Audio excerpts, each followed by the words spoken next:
sands through the hourglass, so are the days of our lives.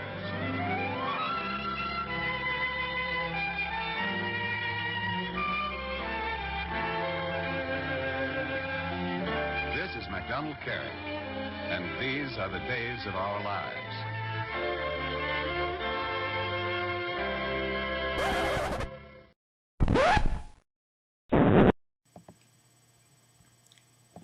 G'day guys, my name's Ken. I took part in the Perth leg of the Million Mask March for the Anonymous group yesterday in Western Australia. I had a short document prepared which I was hoping to get a chance to read at least some of to the media if they bothered to show up and cover anything that happened during that particular event. None of them rocked up. The reason I'm not wearing this little mask here, well, there's actually a few. Number one, voice doesn't come through particularly clearly when you're wearing it. Number two, I don't care if the government knows who I am anyway, so I don't need to hide behind this thing. And really, at the end of the day, if I do have this thing on, the public won't know who I am.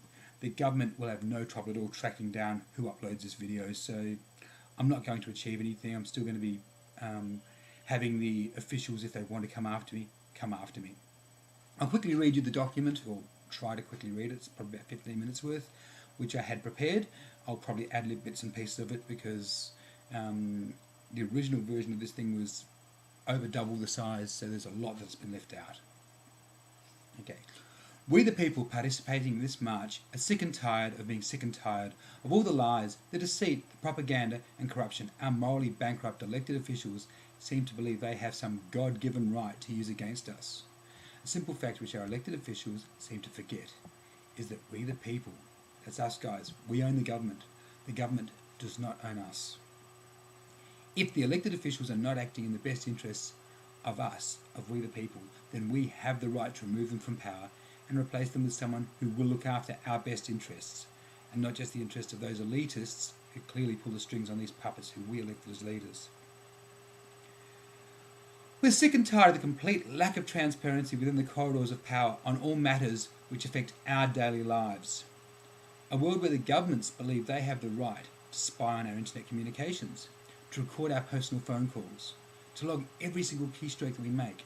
Now this move is estimated to cost every Australian an extra $100 per year for our internet costs now. Just so that we can be spied on. We don't want to be spied on, but we have to pay to let the government spy on us. Yet the government officials classify their own communications as top secret. We're sick and tired of being told who we can and cannot associate with, or even what we're allowed to wear. Now that is directed at the Queensland government. There's a guy over there named Campbell Newman who is their premier. The guy is an absolute tool.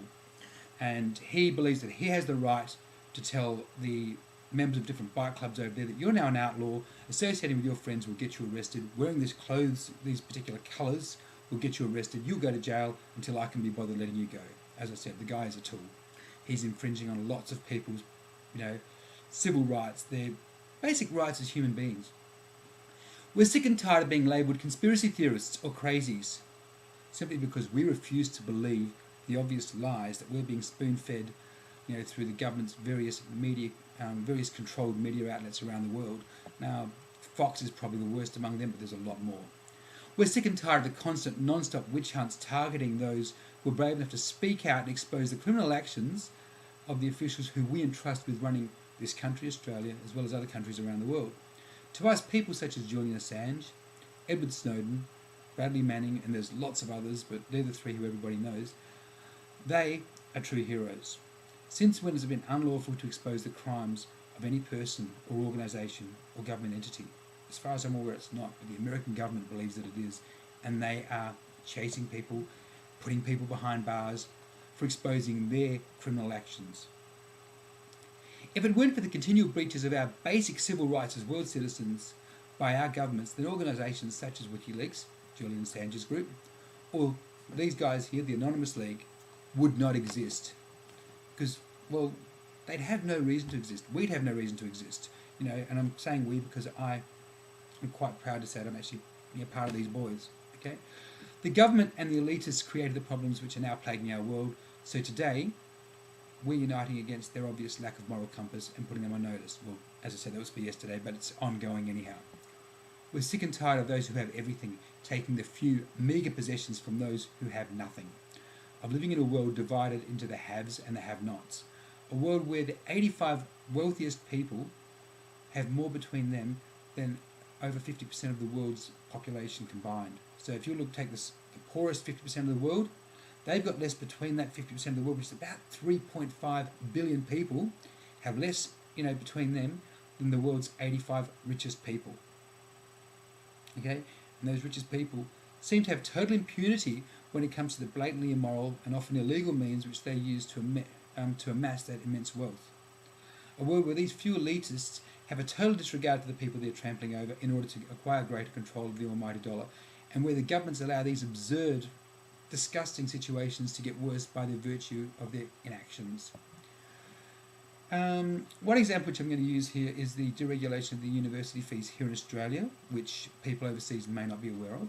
Okay, but this disgusting system has ensured that only the privileged among us will now be able to afford to go into higher education, and it's going to add to the belief, and I'd say it's pretty much truth now, that the elitists are dumbing down society. If the ordinary guy next door who's actually a brilliant student, for example, but he hasn't got the money to go to school, hasn't got the ability to pay for a university degree, he's going to have to miss out, whereas some absolute douche who's got no brains at all but he's got rich parents can send him to school, send him to university. It's just wrong. Okay. We're sick and tired of living in a world where our governments can find the money to fund endless wars all over the world over things in the ground, oil, rocks, whatever it happens to be, but they refuse to find the money to feed, to clothe, to house the homeless and downtrodden, disenfranchised within our societies. In third world countries, because apparently their lives are just of no values to them, they're completely insignificant. We're sick and tired of a world where the government pretends that they care about the constituents. They give themselves massive pay rises, but at the same time, they're forcing the rest of us to get by a minimum wage because they freeze wages all over the world. We're sick and tired of the large elitist organisations, the banksters, for example, lobbying the governments to achieve outcomes which will only benefit those elitists and have absolutely no benefit whatsoever to the rest of us. They're of no benefit to our environment, to the other creatures sharing this amazing planet with us, or indeed to the future of this, the future existence of this planet as a whole. We are sick and tired of the lies, the deception, the lack of communication by our governments on matters which directly impact on our lives and our world. Issues such as allowing the industrial operations to start on the Great Barrier Reef, which will undoubtedly lead to the wholesale destruction of sections of this amazing national treasure which every Australian... we love it, it's a great place, but all we need is one ship to screw up and it's going to be wiped out, something like what happened over the Mexican coast a few years ago when the oil rig went down. Any politician who approves any such operations should be immediately removed from their position, and the approval should just be reversed on the spot, no ifs, buts or maybes. Any company who lobbies to carry out any such environmental terrorism should be banned, period, forever, from operating inside of Australian territories, and the directors behind those companies should be charged to the full extent permitted under applicable Australian and international laws. This also goes for operations along the coastlines of Australia where the whales are breeding and migrating. I'm going to stick to another ocean topic here, but it's a local one. So this is to do with Western Australia, but it's got a fair bit of international press. Locally, we're sick and tired of Colin Barnett's unnecessary shark cull program. It's only going to lead to further ruin of the natural balance of the marine life and the fragile ecosystem in which they exist at the moment. And it hasn't been proven to save any lives. It's not going to be proven to save any lives. Sharks swimming in, doing what it does naturally, which is just swimming close to the, close to the shoreline, and it's instantly labelled a possible killer, and they kill it. We're sick and tired of the total lack of foresight our elected officials demonstrate when it comes to the ongoing support of the fossil fuel industries to power our homes, our businesses, our vehicles, the entire world we live in. There's many, many, many safe, environmentally friendly alternatives which they should be embracing. Australia should be following the lead of, if not actually leading the way, with using a lot of these alternatives. We live in a country that has massive amounts of land exposed to sunlight all year round. We could be powering this entire country on solar power without throwing any pollutants into the underground streams or any other pollution up into the air, without having to burn fossil fuels like coal or whatever, which are obviously bad for the environment, bad for the world. Okay, we have areas of this country which are exposed to strong winds all year round that could be used as like turbine farms instead of relying on fossil fuels. Once again, none of the pollutants, none of the damage to the environment, none of the damage to this planet in the future. Hemp could be grown to create an environmentally friendly and renewable fuel source for vehicles. Okay, instead of using these atmosphere destroying petroleum-based products as we're doing at the moment. It's not anything new. The very first car that Henry Ford made all those years ago was actually made using panels that were made out of hemp. The plastic panels were actually made of hemp, and they were a lot stronger than what the metal panels are. There's video footage of guys smacking into them with a baseball bat and it just bounces back. And the vehicle was fueled by hemp. So it's not like they can say we don't have the technology. The technology has been here for a lot longer than I've been alive. We put it that way. Keep it nice and simple. So Mr. Abbott, I'm going to direct this at you, because if this video gets enough hits, you're not going to be able to ignore it. And I'm going to put it on the anonymous video pages, so chances are you will get a few hits, or hopefully I'll get a few hits on it. Fossil fuels such as coal, petroleum-based products, and anything like that, they're not good for mankind. I don't care what you think, they are not good for mankind. They are not good for our future. They're not good for the future of this planet as a whole. You're the current leader of this country. You have the ability, as far as I'm concerned, you have the responsibility to introduce legislation which can rectify the problem as it is at the moment and make Australia a much more environmentally responsible and sustainable nation. I'm going to stay on the topic of hemp for a moment, seeing as how I've got into it. Hemp farming could also be used to create natural, biodegradable, recyclable products instead of the petrochemical-based plastics our world currently relies upon for things such as drinking containers. You know, those plastic containers which everybody buys, your water in or whatever, because those things are piling up in landfill sites all over the world, littering our oceans, littering the streets. They do not break down. They're not biodegradable, not in the short term anyway.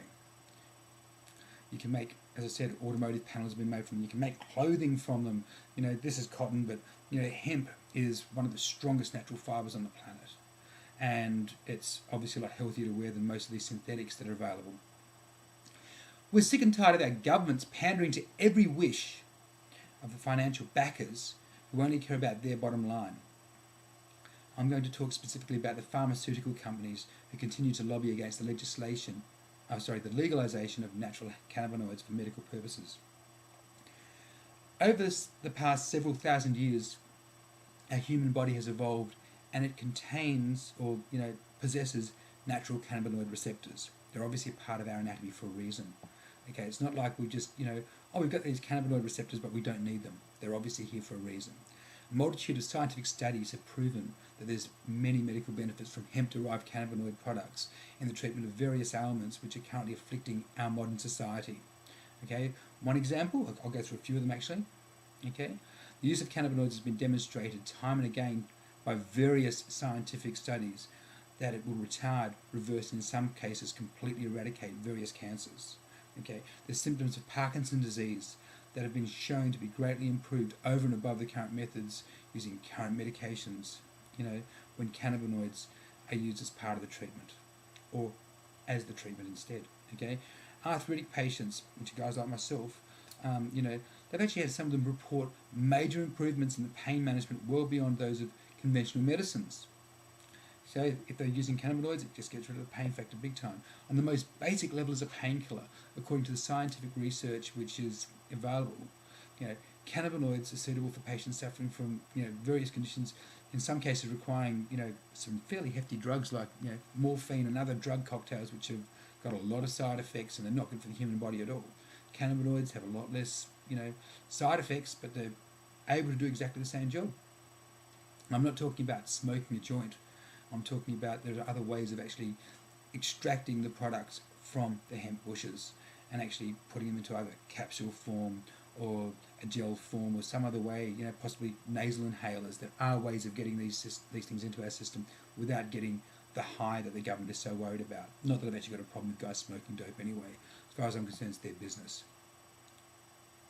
We're sick and tired of constantly hearing stories about farmers who are struggling to keep the lands which their families have lived on for many generations due to the heavily subsidised imports which are being brought in from other countries. So produce that's coming in out of China and other parts of the world, which is generally sprayed with chemicals to make it look like it's still fresh, but most of the nutrients are gone. They've got no value to us at all. Okay, the government's answer seems to be to permit massive amounts of foreign investment, selling off those lands and the livelihoods of the Australian families and forcing them, into another place. So they get forced off the land and go to move in the city. They've got no idea what the hell they're doing there.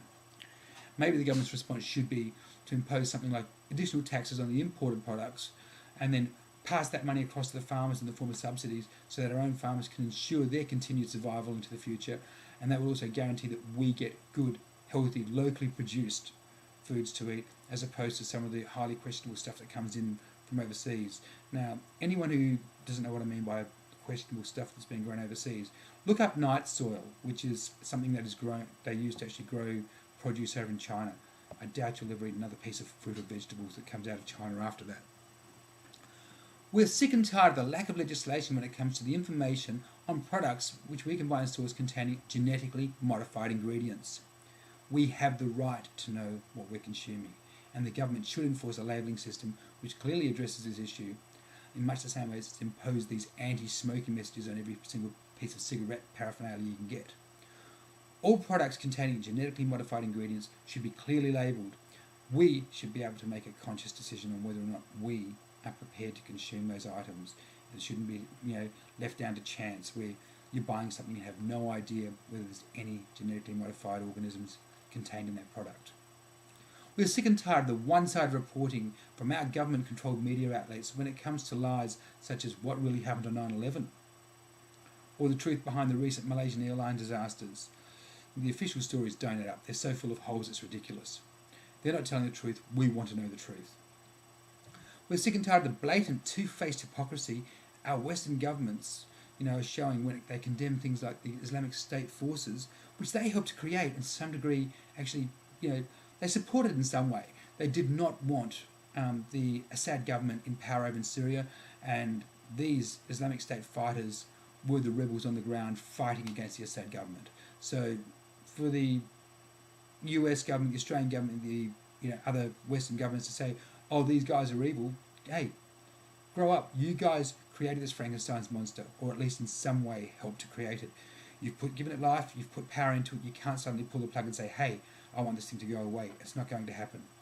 Half the reason why these guys are joining these particular forces is because they are sick of seeing Western forces on the ground over in these Middle Eastern countries killing innocent men, women and children who shouldn't be in the firing line of the Western forces in the first place. We shouldn't be over there. We should never have gone over there. 9/11 was a hoax, and we know for a fact that the weapons of mass destruction story which the American government used as their cover to go into the Middle East was a lie. We're sick and tired of the double standards these same governments demonstrate when they condemn the way women will apparently be treated as second-class citizens by Islamic State. And I'm going to use Saudi Arabia here. In fact, I'm going to use Saudi Arabia for a couple of things. The government's condemning the beheading of prisoners by ISIS. Saudi Arabian government, who's a Western ally over in the Middle East, beheaded something like 20 prisoners in the last month alone. Okay. As for the women as second-class citizens, got that one stuffed up. Saudi Arabia, women cannot drive a car. They've only just gotten permission to actually use a fork to eat with over there. Don't know how the hell that one happened. They cannot be seen in public without a male member of their immediate family escorting them. I mean, we cannot condemn what one particular group is doing and then turn a blind eye to a government who we regard as an ally who's doing exactly the same things. Okay, I'm going to go a little bit closer to home. Australia, the UK, America, it is not uncommon at all for a female worker doing exactly the same job as her male colleagues to be getting paid a lower rate of pay than the male colleagues. Could be 10, 15, 20, 30% difference for exactly the same job. Our own women are being treated as second-class citizens, so stop trying to pretend that these guys are going to be any worse than what our governments are. We're sick and tired of the United States government believing it has the right to declare any nation a rogue state simply because they decide to move away from the petrodollar deal, which has been in existence for the last 40-odd years and propping up the American economy. The declaration usually leads to an invasion of those countries. Think about Libya a couple of years ago. The summary executions and assassinations of the leaders, once again, Gaddafi, okay, and then a Western-controlled puppet government is placed into power. I'm not really sure if that happened over there because the place is in complete chaos, but I'll address that one now. We're sick and tired of America introducing its own very special brand of freedom and democracy to countries which are functioning perfectly well before the United States forces enter, blow them to pieces, kill thousands of innocent people, if not hundreds of thousands of innocent people, and leave those states in complete financial ruin and political chaos, simply to protect the all-important United States economy. That's criminal. We're sick and tired of being made to pay for the criminal actions of the elitists whose greed forced the entire world economy to collapse with the GFC a few years ago.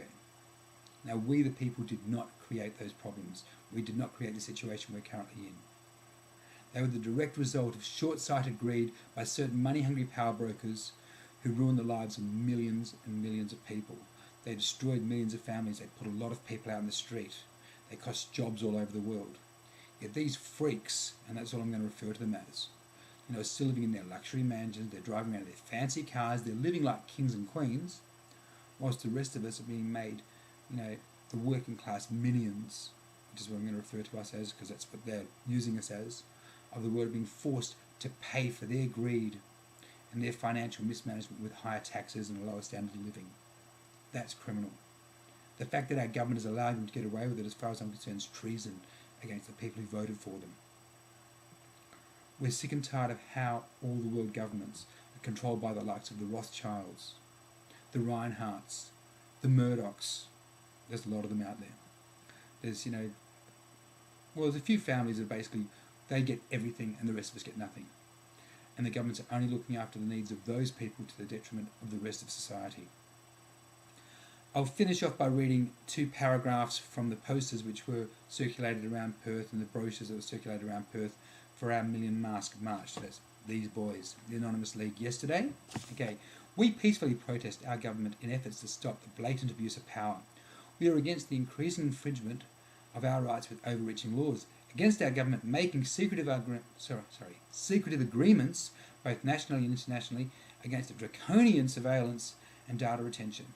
Together with our kids, our parents, brothers and sisters, neighbours and workmates, the homeless and the disenfranchised, we stand. Our freedom will no longer be trampled. The war crimes will no longer go unpunished. Australia will no longer pay for the corrupt politicians. The banksters and arms dealers will no longer profit off our backs. We must stop the discrimination and the bloodshed. As I said earlier, guys, we're sick and tired of being sick and tired. It's time for us to take back our freedoms from those who have been stealing them away from us. We, the people, own the governments. Okay? The Anonymous group are actually on your side, whether or not you want to believe it. Okay? We own the governments do not own us. If you don't want them in power, get rid of them. We are Anonymous. We are Legion. We do not forgive. We do not forget. Tony Abbott, Colin Barnett, Campbell Newman, any other corrupt officials, so we could have Hocking, Oswald, there's a lot of you out there. Expect us, because your days in government are numbered. It's time for the people to take back the powers that you guys are abusing. Peace, everybody. Goodbye.